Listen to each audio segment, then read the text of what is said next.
아재인 듯 아재 아닌. 아제돌룸입니다. 안녕하세요. 안녕하세요. 네, 드디어 저희가 예, 아제돌룸을 찍으러 왔습니다. 예, 저로서는 이제 저번에 셋이서 방송한 거 이후로 이렇게 단 둘이서 처음이죠. 처음으로 하는 방송이라서 뭐 긴장보다도 상당히 어색하죠. 기분이 새롭네요.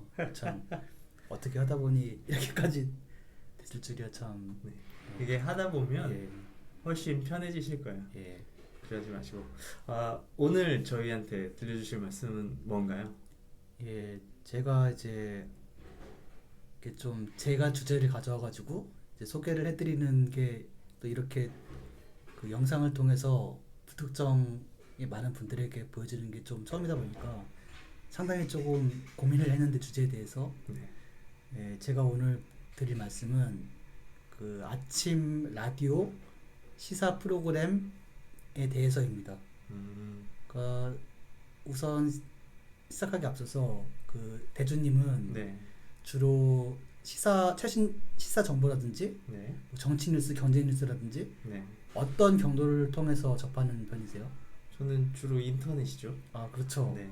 뭐 물론 압도적으로 그 인터넷의 뉴스 포털 기사들을 보고 접하시는 분들이 많을 테고, 거기에 이제 더해서 뭐 텔레비전 뉴스라든지 아니면 그 유튜브라든지 SNS. 예, 그 저기 팟캐스트 같은 그런 약간 신미디어라든지, 최근에는 아예 뉴스 포털도 보지 않고 그냥 페이스북이나 트위터로 해서 자기가 팔로우해둔 좀 셀럽들이 그 자기의 의견을 덧붙여가지고 그 포스팅해주는 뉴스만 보고 다른 포털에서 뉴스는 보지 않는 분들도 많으시더라고요. 아무튼 그래서 그런 와중에 저는 이 라디오라는 굉장히 좀 전통적인 미디어지만 그 최근에 유튜브 같이 시청자와 이제 실시간으로 소통하는 그런 신미디어의 특성도 가진 라디오에 대해서 조금 얘기를 해볼까 합니다. 알겠습니다. 예, 이게 최근에 이제 언론 개혁, 뭐 언론 비평 이런 게 화두가 되면서 프로그램도 KBS의 그 저널리즘 토크쇼 J 그거를 필두로 해가지고 여러 가지 그 언론 비평 프로그램이 많이 나오고 있는데, 거기서 주로 다루는 거는 그 신문이나 지면 미디어 혹은 텔레비전 미디어에 대해서 이제 비평을 하고 있고, 생각보다 그 영향력이 굉장히 큰 라디오에 대해서는 별로 건드리는 곳이 없더라고요. 약간 사각지대다. 예, 그래서 제가 좀 미디어 비평이나 사각지대인 그 라디오에 대해서 좀 얘기를 해볼까 합니다. 잠깐 생각해 보면 출퇴근할 때 예, 운전을 하신다거나 공공 교통수단을 이용하시는 분들은 많이 듣지 않을까 싶긴 한데, 예. 말씀하신 것처럼 이렇게 평론 혹은 비평의 사각지대라는 걸 알게 되니까 예. 이게 좀 어떤 상황으로 돌아가고 있는지 궁금해지긴 하네요. 그러니까 생각보다 굉장히 그 노출이, 우리가 라디오에 대해 노출이 많이 돼 있고요. 네. 그 라디오라는 거는 특별히 내가 집중하지 않아도 흘러나오죠. 어디선가 들려오는 거지 않습니까? 네.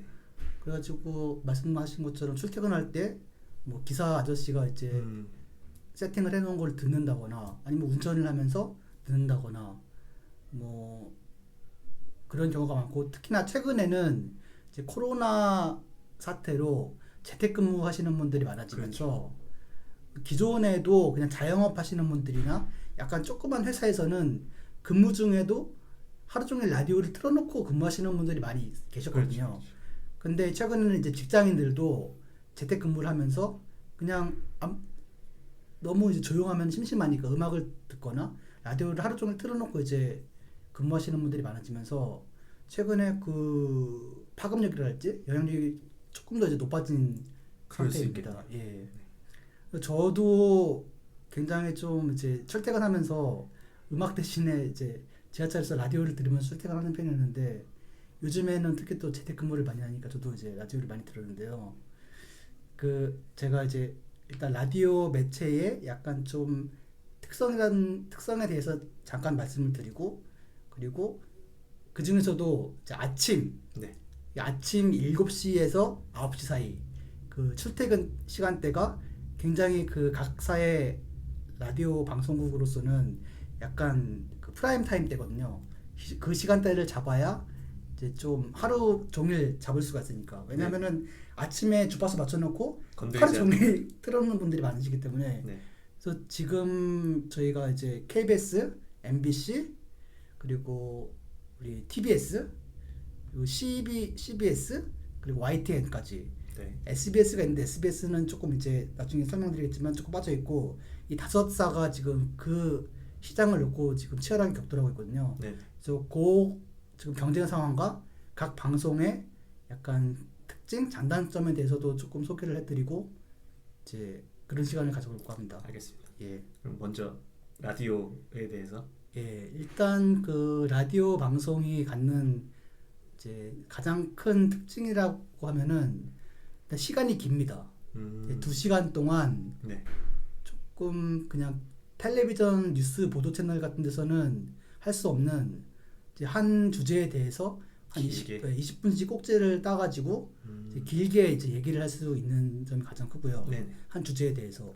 그리고 이제 보통 우리가 그 다음이나 이런 데서 뉴스 포털에서 검색을 하면은 흔히 말하는 이제 화제의 인물이나 셀럽들이 있지 않습니까? 네. 그 사람들의 인터뷰가 주로 라디오에 나와가지고 하시는 거를 그게 기사화돼가지고 되는 게 굉장히 많아요.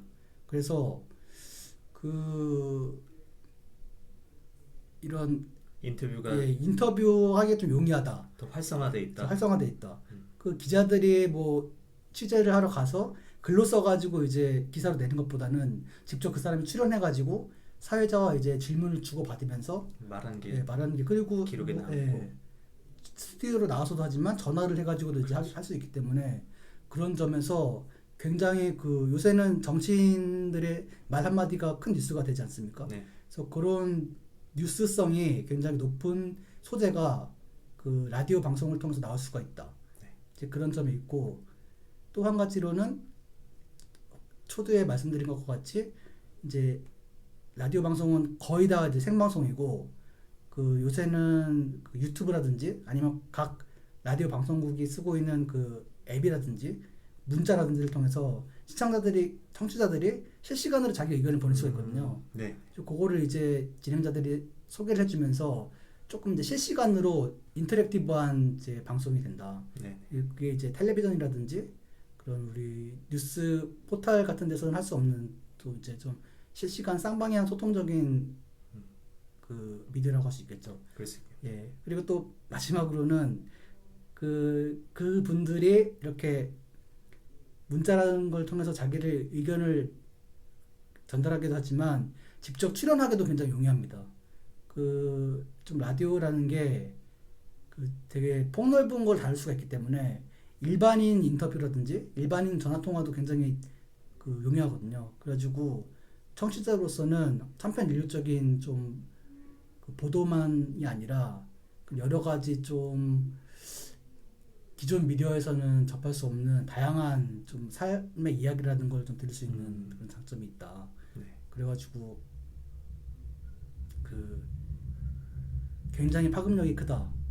그리고 그 팟캐스트하고 라디오하고 좀 비슷한 점이 있지만 팟캐스트와 라디오의 가장 큰 두 가지 차이점은 일단 팟캐스트는 그 자기들이 아무 데서나 가서 할 수가 있죠. 근데 라디오는 그 우리 공공재인 전파를 국가의 승인을 받아가지고 그 내보내는 거기 때문에 굉장히 공공성을 띱니다.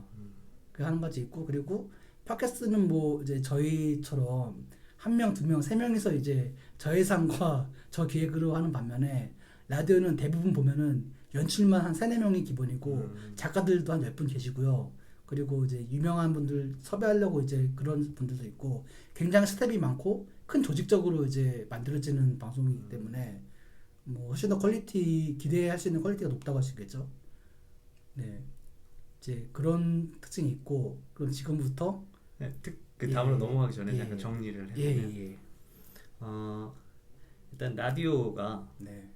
기본적으로 다른 것 특히 우리가 강력한 매체라고 네. 생각하는 TV, 네. 텔레비전 혹은 인터넷 네. 하고 다른 것은 가장 중요한 건 보이는 게 없다라는 예. 거죠.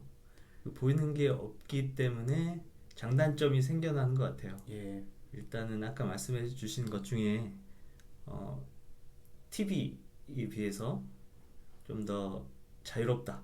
예. 더 인터넷처럼 소통하기가 더 수월하다. 그게 왜 그럴까 생각을 해보니까 뉴스를 본다 치면 화면 안에 그 앵커하고 그 무대죠. 뉴스 무대하고 뒤에 자료 화면 이런 것들이 딱 짜여져 있기 때문에 다른 번잡함이 없어야 되는 게 상식이고 생기면 NG잖아요. 예. 생기면 사고고.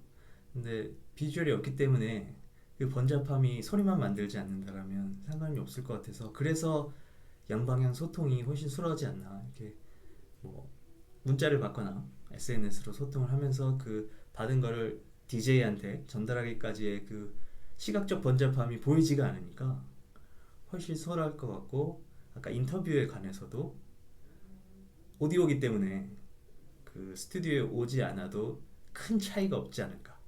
그래서 오디오 인터뷰를 딱 하는 게 그 화면이 필요한 거 실제로 스튜디오에 오는 거보다 훨씬 하는 사람 방송국 입장에서도 혹은 인터뷰를 하는 그 명사 입장에서도 굉장히 편하겠다. 그게 그 비주얼이 없으면서 얻게 되는 장점이 아닌가. 하지만 단점은 말 그대로 비주얼이 없기 때문에 정보 전달의 한계 혹은 더 많은 시간이 필요할 것 같아요. 이게 화면으로 뭔가를 탁 보여주면 말로 뭘 길게 하지 않아도 굉장히 그 만드는 측에서 의도하는 바대로 할 수가 있을 텐데 그게 조금 상대적으로 약해서 그래서 더 한 주제에 대해서 길게 이야기하는 게 균형을 맞추는 게 아닌가 라는 생각을 해봤어요. 그런데 같은 오디오만 나오는 팟캐스트하고 다른 점은 훨씬 더 많은 자본과 인력이 투자되는 거라서 더 양질의 정보를 기대할 수 있고 그리고 이게 전파를 공공재를 이용하기 때문에 양질의 정보를 만들어낼 의무가 있는 거죠. 예. 그렇게 정리하면 될까요? 예. 그 공공성을 띄어야 하는데 네. 제가 볼 때는 좀 그렇지 못한 방송들이 많은데 특별히 뭐 제재라든지 비판의 사각지대에 있어가지고 네네. 이제 그런 점을 좀 짚어보려고 합니다.